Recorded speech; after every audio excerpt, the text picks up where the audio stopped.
జై శ్రీరామ్. అందరికీ నమస్కారం. భగవద్గీత 6వ అధ్యాయము ధ్యాన యోగము 35వ అనువాదము. భగవానుడు అంటున్నాడు, వీరుడా, నిస్సంశయంగా మనసు చంచలం, దాన్ని నిగ్రహించడం కష్టం. కానీ అర్జున, దాన్ని అభ్యాస వైరాగ్యాల చేత నిగ్రహించవచ్చు.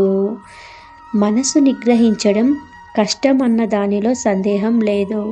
అయినప్పటికీ అభ్యాసం చేత, వైరాగ్యం చేత ఆ మనసును నిగ్రహించవచ్చు, అంటే నిరోధించవచ్చు.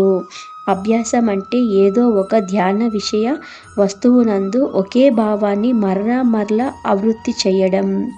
వైరాగ్యం అంటే ఇహపర లోక భోగాల యందు గల దోషములను తెలుసుకోవడం. అభ్యాసం చేసినందువల్ల కలిగే వైతృష్ణ్యం, తృష్ణ తొలగిపోవడం, కోరిక రాలిపోవడం. ఈ విధంగా అభ్యాస వైరాగ్యాల చేత మనస్సును వశంలో తెచ్చుకోవచ్చు. జై శ్రీరామ్.